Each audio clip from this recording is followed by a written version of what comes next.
오늘도 우리 예배 가운데 임재하신 주님을 찬양합니다. 그리고 예배를 통해서 주님을 환영하는, 주님이 기뻐하시는 예배하는 길이 무엇인지를 깨달음으로 온전히 다시 임하실 주님을 환영하고 준비하는 마음의 길을 닦는 우리 모두가 되시길 주의 이름으로 축복합니다.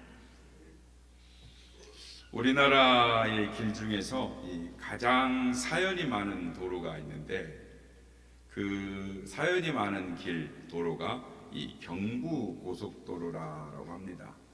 우리나라 최초의 고속도로이면서 우리나라의 가장 긴 고속도로, 그게 경부고속도로입니다.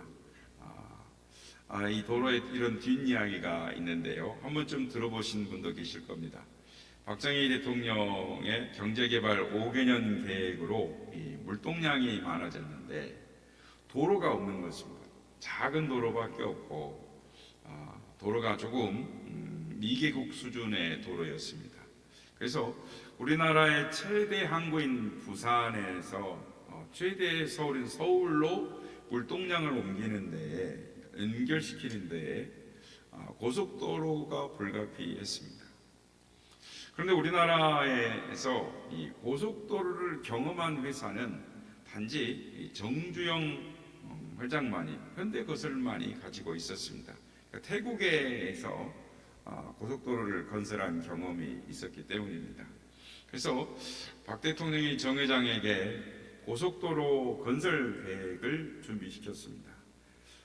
그 당시 도로가 제일 잘 크게 나온 도로가 5만 분의 1이었는데 이 5만 분의 1의 도로를 들고 서울에서 부산까지 미친 듯이 다녔다고 합니다.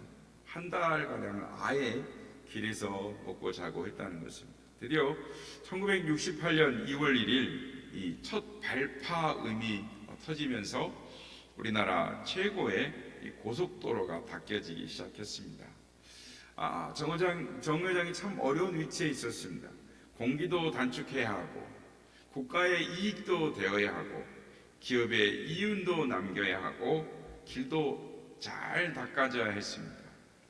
길거리에서 회의를 하고 차 안에서 자고 현장에서 결제를 했습니다. 그래서 잘 알려진 이야기로 차에서 자다 보니까 이 삐뚤게 자서 목에 디스크가 틀어져서 이런 고충을 겪었다라는 이야기. 그리고 이 도로를 닦는 인부들은 정 회장님 차만 보면 열심히 일을 했다고 합니다. 일을 안 하고 있으면 불호령이 떨어지기 때문에 일을 시켜보신 분은 아시겠지만 이 감독이 지켜보고 있으면 일을 막 합니다. 그러다가 감독이 조금 덜 지켜보면 작업 속도가 느려지잖아요. 그런 것처럼 정 회장님이 차를 그래서 늘 타고 전국을 이렇게 다녔다라는 것입니다. 집에서 잔 날이 한 달에 한 번 정도 될까 말까 했다고 합니다. 추우면 겨울인 줄 알고 더우면 여름인가 보다 했다는 것이죠. 그래서 총칼만 없지만 전쟁을 발불케 하는 건설을 했다는 겁니다. 그래서 1969년 9월 11일 착공한 지 590일 만에 경부고속도로 428km가 완성이 됩니다. 그래서 풍령에 있는 기념비에 이렇게 적혀 있습니다. 우리나라 재원과 우리나라 기술과 우리나라 사람의 힘으로 세계 고속도로 건설 사상 가장 짧은 기간에 이루어진 길. 이후로 우리나라는 전국을 고속도로로 연결해서 세계 최고의 길을 가진 나라가 되었습니다.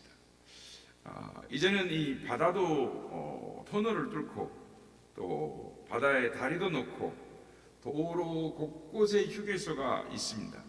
그래서 저도 몇 개 나라를 못 가봤습니다만은 우리나라처럼 잘 닦여지고 곳곳에 편의시설이 있는 나라는 없습니다. 우리나라의 도로 길이 세계 최고의, 세계가 놀랄 정도로의 길을 가지고 있는 나라가 우리나라인 것입니다. 그렇습니다. 길은 문명의 발달에 있어서 중요한 역할을 하는 것입니다. 모든 세계는 로마로 통한다라는 것처럼 길이 있었기 때문에 로마도 발전할 수 있었던 것입니다. 로마는 이 길이 비가 와서 한번 엉망이 되면은 그 길을 꼭 다시 닦았다라고 합니다. 그런데 이 길에는 참 이 가슴 아픈 비화가 있습니다. 무슨 거냐면 전쟁에서 포로로 잡아온 이 노예들이 그 도로의 길을 닦았는데, 비가 와서 만일 도로가 망가지게 되면 그 길을 만든 노예들을 처형을 시켰다라는 것입니다. 그래서 이 2000년이 지난 그 길이 지금도 튼튼하게 닦여져 있고 그대로 유지되어 있는 것입니다. 그렇습니다. 길이 중요한 것입니다. 그러나 그 많은 길들 중에 가장 중요한 길이 무슨 길일까요? 하나님께로 가는 길이 가장 중요한 것입니다. 하나님께로 가는 길을 닦지 못하면, 하나님께로 가는 길을 예배하지 못하면 영원한 지옥이요 영원한 멸망이기 때문입니다. 그래서 오늘 본문에는 세례 요한은 세상을 구원하러 오시는 예수님을 맞이하라, 세상에 오시는 구주 예수님을 맞이하기 위해서는 마음의 길을 잘 닦으라라고 말씀을 합니다. 오늘 보면 3절에서 6절 말씀인데요, 우리 한번 3절에서 6절 말씀 다시 한번 세례 요한이 우리에게 전하는 심정을 가지고 말씀을 한번 같이 봉독하겠습니다. 시작. 요한이 요단강 각 부분 각처에 와서 죄사함을 받게 하는 회개의 세례를 전파하니, 선지자 이사야의 책에 쓴 바 광야에서 외치는 자의 소리가 있어 이르되, 너희는 주의 길을 준비하라, 그의 오실 길을 곧게 하라.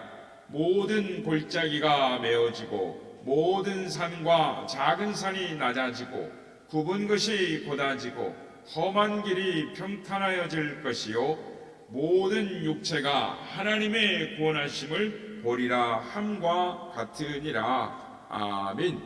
세례 요한은 광야에서 외칩니다. 주의 길을 예비하라, 주의 길을 닦으라 라고 우리에게 외치는 것입니다. 6절 말씀, 모든 육체가 하나님의 구원하심을 볼 것인데, 모든 육체가 주의 오심을 볼게 될 텐데, 그때에 주의 길을 예비하라는 것입니다. 마음의 길을 닦으라는 것입니다. 여러분, 길을 닦는 마지막의 목표는 구원받는 길입니다. 주님의 길, 주의 길은 언어로 테노텐 큐리우라고 하는데, 이 말은 왕의 길이라고 말합니다. 그러니까 요즘 말로 하면 뭘까요?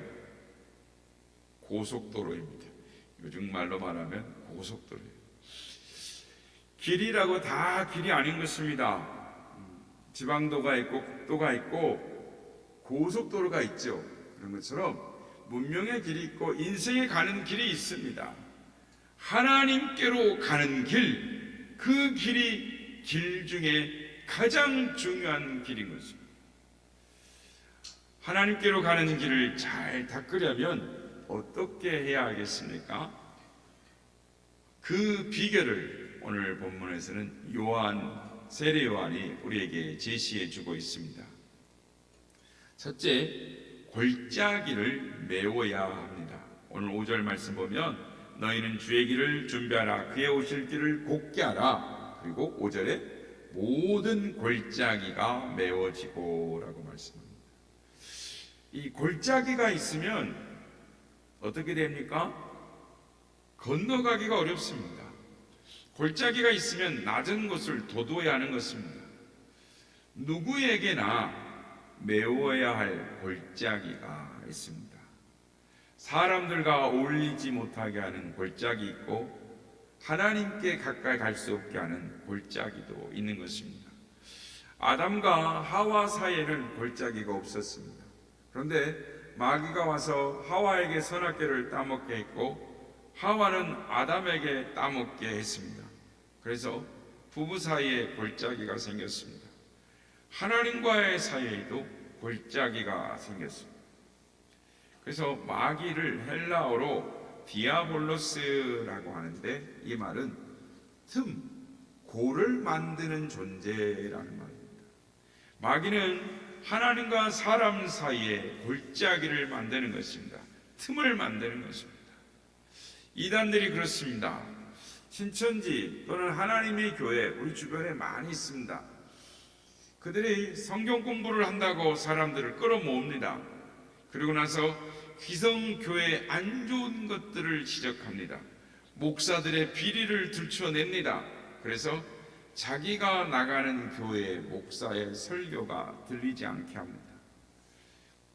골짜기를 만드는 것이죠. 그래서 목사와 골짜기를 만들고, 교회와 골짜기를 만들고, 성도와 성도 사이에 골짜기를 만들어서 결국은 교회를 떠나게 하는 것입니다. 교회를 파괴시키는 데에 전력을 다하는 것이 마귀입니다. 하늘나라로 가는 길에 골짜기가 없어야 하는 것입니다. 사람과 사람 사이에 골짜기가 생기면 신앙생활이 안 되는 것입니다. 하나님과 사람 사이에 골짜기가 없어야 합니다. 우리는 낮은 골짜기가 있는지 우리 자신을 살펴보고 골짜기를 메워야 하는 것입니다. 주님께서 오실 날을 기다리며 하나님과 사람 사이에 골짜기가 있나 보고 회개하는 우리가 되어야 하겠습니다. 둘째, 주님의 길을 닦는 방법은 산을 낮추어야 하는 것입니다.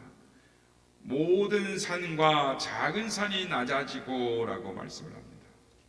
산은 높아서 길이 될 수가 없습니다. 산이 높아서 길이 안 되면 어떻게 해야 됩니까? 길을 만들려면 산을 깎아야죠. 깎아내야 합니다. 그래야 길이 만들어지시는 겁니다. 산은 교만을 의미합니다. 교만을 낮춰야 하는 것입니다. 바울 사도는 말합니다. 그런즉 선줄로 생각하는 자는 넘어질까 조심하라. 솔로몬도 말합니다. 사람이 교만하면 낮아지게 되겠고 마음이 겸손하면 영예를 얻으리라. 교만이 오면 욕도 오거니와 겸손한 자에게 지혜가 있느니라. 은퇴하신 갈릴리 교회 강문호 목사님 설교에 나오는 이야기인데요. 그분이 어떤 교회 여전도 모임에 설교를 하러 가셨습니다. 그런데 회장이 일을 하려는데 200만 원이 필요하다면서 만 원씩 헌금하자고 그 앞에 있는 여전대 회원들에게 간절히 호소를 합니다. 그래서 목사님이 이렇게 앉아서 그 호소를 들으면서 마음에 감동이 되어서 속으로 모자라는 금액은 다 내가 채우고 가리라 라고 생각을 하셨답니다. 그런데 옆에서 이제 앉아서 이렇게 헌금하는 시간을 갖게 되었는데, 헌금하는 회장을 보니 이 만 원짜리는 이렇게 제쳐놓고 1,000원짜리를 지갑에서 꺼내서 헌금하는 것을 안 봐야 되는데 그걸 보시고 말았다는 거예요. 얼마나 실망했는지 속상해서 속으로 중얼거리셨답니다. 이 교회에는 희망이 없다. 목사님은 끝나고 나서 얼마가 모자랐는지도 묻지 않았답니다. 직분이란 높은 자리에 앉아 말만 하는 위치가 아닙니다. 겸손한 마음으로 모든 일에 본이 되어야 하는 것입니다. 세례요한이 광야에서 외칩니다. 모든 산과 작은 산은 낮아져야 한다. 세례요한이 산을 깎으라라고 외치는 것은 그 당시에 바리새인들을 향한 외침이었을 것입니다. 바리새인들은 자기들이 최고라고 교만했습니다. 자기들만 하나님의 뜻대로 사는 하나님의 사람이라고 말하면서 겉과 속이 다른 모습으로 살았던 것입니다. 그렇습니다. 주님을 맞는 길에 교만의 산이 깎아져야 하는 것입니다. 혹 나도 모르게 교만의 모습은 없었는지 교만의 죄를 회개하는 우리 모두가 되어야겠습니다. 세 번째, 주님의 길을 예배할 때 굽은 것을 곱게 하라라고 말씀합니다. 굽은 것이 곧아지고라고 말합니다. 옛날 길을 기억하시죠? 옛날 길은 지형에 따라서 그냥 꼬불꼬불 지형에 맞춰서 길을 만들었습니다. 그러나 지금의 길은 될 수 있는 대로 직선이어야 하는 것입니다. 그래서 산도 뚫고 바다도 뚫고 그러는 것입니다. 문명이 발달할수록 길은 직선입니다. 그래서 고속도로는 산을 뚫어서 직선의 길을 만드는 것입니다. 천국 가는 길도 마찬가지로 마음이 굽으면 안 되는 것입니다. 마음이 굽으면 생각하는 것이 비틀어집니다. 생각이 비틀어지면 말로 남에게 상처를 줍니다.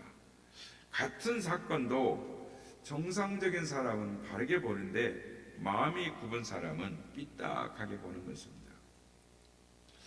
하지 목사님의 근심을 이기는 비결이라는 책에 이런 이야기가 나오는데요. 하지 목사님이 자기 아들이 이제 목사가 되겠다라고 하니까 아들에게 이런 말을 해줍니다. 예, 아들 하지야, 내가 목사가 된다는데 목사는 얼마나 어려운 것인지 모른단다. 목사가 빨간 넥타이를 매봐라. 교인들은 목사가 바람이 났나 보다라고 한다. 그렇다고 까만 넥타이를 매봐라. 우리 목사님 장례식만 다니나 보지 한단다. 목사가 택시를 타봐라. 타치에 저 돈을 어떻게 당하려고 택시만 타고 다니나 한단다. 그렇다고 버스만 타봐라. 우리 목사 촌스러워 한단다. 목사가 설교를 길게 해봐라. 우리 목사님 태엽이 너무 길어 한단다. 설교가 짧아봐라. 우리 목사님 요즘 공부 안 하나 봐 한다. 목사가 신방만 해봐라. 우리 목사 되게 할 게 없는가 보고만 한다. 그렇다고 신방 안 해봐라. 요즘 신방 안 하고 무한호 한다. 목사가 다른 교회 설교하러 많이 나가봐라. 우리 교회는 어떻게 하려고 그러나. 그렇다고 다른 교회 설교 안 나가봐라. 되게 인기 없나 보다 한다. 교회를 부흥시키지 못해봐라. 무능해 한다. 그렇다고 교회를 부흥시켜봐라. 물량주의라고 말한단다. 그러나 은혜가 충만한 사람들은 반대로 말한단다. 목사가 빨간 넥타이를 매면 세련됐네. 까만 넥타이를 매면 경건해. 택시를 타면 바쁜가 보시지. 버스를 타면 검소하셔. 설교가 길어지면 우리에게 은혜 주시려고 애쓰시는 거야. 설교가 짧아지면 우리 보고 피곤하니까 빨리 집에 가서 쉬러 가시는구만. 신방 많이 하면 부지런하셔. 신방 안 하면 무슨 일이 있나. 다른 교회 설교하러 많이 가면 사명이 크셔. 안 나가면 우리 교회를 사랑하시는구먼. 교회를 부흥시키면 능력이 있어. 교회 부흥이 안 되면 우리 책임이야 라고 말한단다. 그러나 사실은 사건이 중요한 것이 아니라 사건에 대한 해석이 중요하다는다라고 아들 하지에게 목사의 길을 가겠다 할 때 이야기를 했다는 것입니다. 그렇습니다. 사건이 중요한 것이 아니라 사건에 대한 해석이 중요한 것입니다. 매사를 어둡게만 바라보며 비정상적인 생각과 비틀어진 마음을 가지게 되면 비틀어진 말을 하게 됩니다. 무서운 병에 걸린 것이죠. 마음에 굽은 길이 있는 사람인 것입니다. 교회 집사님이 집을 샀습니다. 대지가 50평인데 낡은 집이었습니다. 목사님이 이제 축하해 주려고 몇몇의 교우들과 함께 그 집에 이사 신방을 갔는데 이곳저곳 살펴보면서 아유 집사님 집이 참 좋아요. 칭찬해주고 막 격려해주고 다들 좋다고 말을 했습니다. 집사님 축하해요. 월급 생활하면서 어떻게 이렇게 비싼 집을 장만했어요. 알뜰 살림 참 잘했네요. 막 칭찬해줍니다. 집사님 이 땅값만 해도 이거 5억인데 진짜 고생했다 라면서 이제 지금부터 다시 돈을 모아가지고 집을 예쁘게 지어요 하면서 막 다들 축하해 줍니다. 그런데 같이 갔던 집사님 한 분이 찬물을 확 끼얹으면서 이렇게 말합니다. 집을 사도 왜 이렇게 썩은 집을 샀어? 그분이 그냥 그분 말 한마디에 좋은 분위기가 확 뒤집어져 버린 것입니다. 목사님이 속으로 이렇게 생각했답니다. 당신은 앞으로 10만 갈 때마다 절대 안 데리고 다닌다. 부정적인 말을 하는 사람은 마음에 굽은 길이 있는 사람입니다.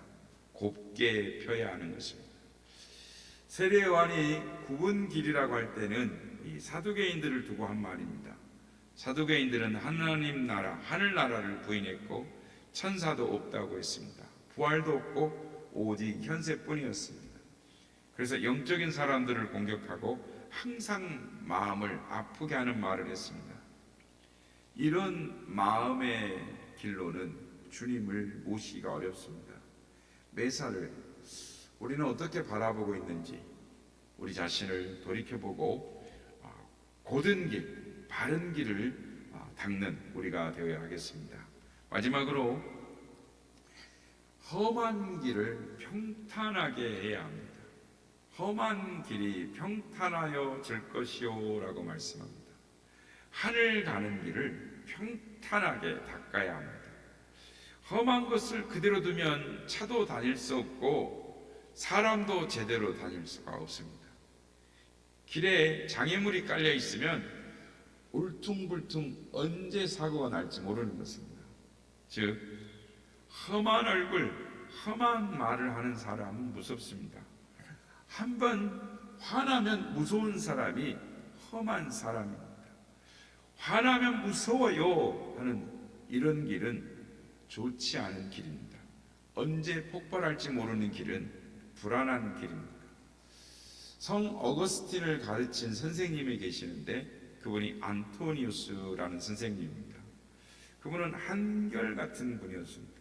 항상 경건한 분이었는데 안토니우스 선생님이 한 곳에 묵상하면서 하나님과 조용하게 교제할 때 어거스틴이 선생님을 찾아왔습니다. 선생님, 이 적적한 곳에 책 한 권도 없이 어떻게 지내십니까? 라고 안토니우스 선생님께 물어봅니다. 그랬더니 선생님이 하나님이 창조하신 모든 자연이 나의 책이야 라고 합니다. 교부 안토니우스의 이야기입니다. 안토니우스는 모든 것들 속에 하나님의 손길을 바라보는 한결같은 믿음의 사람이었습니다. 한결같은 경건의 사람이었던 것입니다. 그렇습니다. 우리는 언제나 한결같은 믿음으로 한결같은 마음으로 살아야 하는 것입니다. 부드러운 얼굴, 부드럽게 말하는 사람이 되어야겠습니다. 혹 나의 모습에 험한 길, 험한 말은 없는지 우리 자신을 돌아보므로 주님이 기뻐하시는 길, 주님의 오실 길을 예비하는 우리 모두가 되어야겠습니다. 말씀을 정리합니다. 세례 요한은 주님이 오실 길을 예비하는데 우리에게 네 가지의 길을 제시해 줍니다. 첫째, 하나님과 사람 사이에 갈라진 골짜기를 메워야 합니다. 두 번째, 교만의 산을 낮춰야 합니다. 그리고 세 번째, 비틀어진 마음을 곱게 해야 합니다. 그리고 마지막으로 발끈하는 험한 성격을 평탄하게 해야 하는 것입니다. 바라기는 대림절 두 번째 주일을 맞이하면서 세례 요한을 통하여 우리에게 주신 하나님의 말씀을 명심하고 마음의 길을 닫고 주님 모시기에 합당한 길을 준비하는 우리 모두가 되어야겠습니다. 그래서 성탄절날 주님을 기쁘시게 모실 수 있는 우리 모두가 다 되시기를 예수님의 이름으로 축복합니다.